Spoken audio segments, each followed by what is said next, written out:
Praise the Lord. Greetings to you all in the name of our Lord and Savior Jesus Christ. Today's Bible verse, 1 John chapter 2, verse 15. Do not love the world or anything that belongs to the world.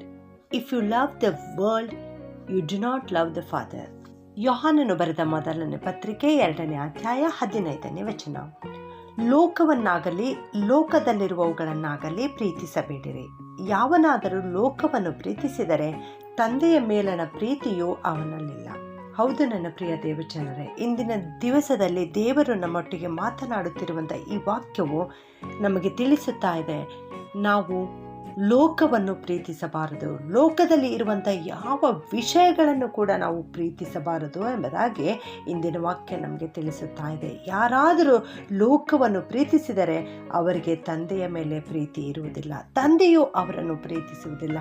ನಾವು ನಮ್ಮ ಪರಲೋಕದ ತಂದೆಯಾದ ಯೇಸು ಕ್ರಿಸ್ತನನ್ನು, ದೇವರನ್ನು ನಾವು ಪ್ರೀತಿಸುವುದಾದರೆ ಈ ಲೋಕದಲ್ಲಿರುವವುಗಳನ್ನು ನಾವು ಪ್ರೀತಿಸಬಾರದು.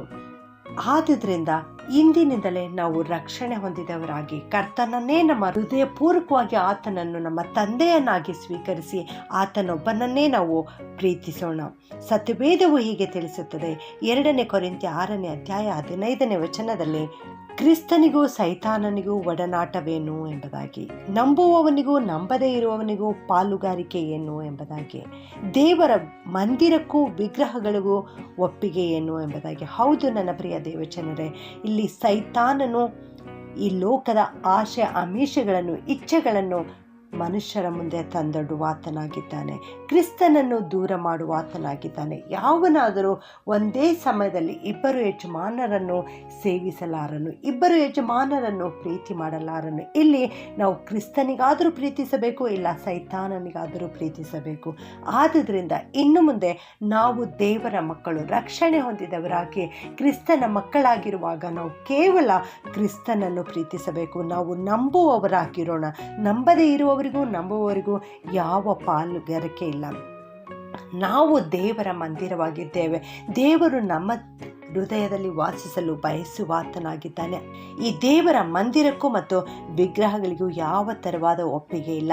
ನಾವು ಜೀವ ಸ್ವರೂಪನಾದ ದೇವರ ಮಂದಿರವಾಗಿದ್ದೇವೆ. ದೇವರು ನಮ್ಮಲ್ಲಿ ವಾಸಿಸುತ್ತಾ ಸಂಚರಿಸುತ್ತಾ ಇದ್ದಾನೆ. ನಾವು ದೇವರ ಮಕ್ಕಳಾಗಿದ್ದೇವೆ, ನಾವು ದೇವರ ಪ್ರಜೆಯಾಗಿದ್ದೇವೆ. ಆದುದರಿಂದ ನನ್ನ ಪ್ರಿಯ ದೇವಜನರೇ, ಇಂದಿನಿಂದ ನಮ್ಮಲ್ಲಿರುವ ಎಲ್ಲ ಹಳೆ ಸ್ವಭಾವಗಳನ್ನು ಬಿಟ್ಟು ನೂತನ ವ್ಯಕ್ತಿಗಳಾಗಿ, ರಕ್ಷಣೆ ಹೊಂದಿದವರಾಗಿ, ಕೇವಲ ಕರ್ತನೊಬ್ಬನನ್ನೇ ಪ್ರೀತಿಸುವವರಾಗಿ, ಲೋಕವನ್ನಾಗಲಿ ಲೋಕದಲ್ಲಿರುವವುಗಳನ್ನಾಗಲಿ ಪ್ರೀತಿಸದೇ ಇರೋಣ.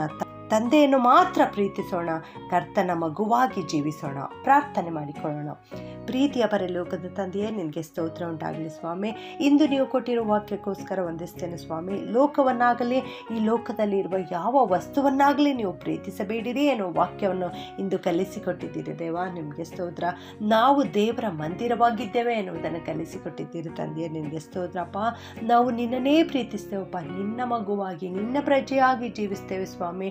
ನೀವು ಸಹಾಯ ಮಾಡಿರಿ. ನಿನ್ನ ಚಿತ್ತದ ಮೇರೆಗೆ, ನಿನ್ನ ಇಚ್ಛೆಯ ಮೇರೆಗೆ ನಾವು ಜೀವಿಸಲಿಕ್ಕಾಗುವಂತೆ ಸಹಾಯ ಮಾಡು ಕರ್ತನೆ. ಇಂದಿನಿಂದ ನಾವೆಲ್ಲರೂ ನಿನ್ನ ಮಕ್ಕಳಾಗಿ ಬದುಕಲಿಕ್ಕೆ ಸಹಾಯ ಮಾಡಬೇಕಾಗಿ ಈ ಪ್ರಾರ್ಥನೆಯನ್ನು ಯೇಸುವಿನ ಒಂದೇ ನಾಮದಲ್ಲಿ ಬೇಡುತ್ತೇನೆ ತಂದೆಯೇ. ಆಮೇನ್.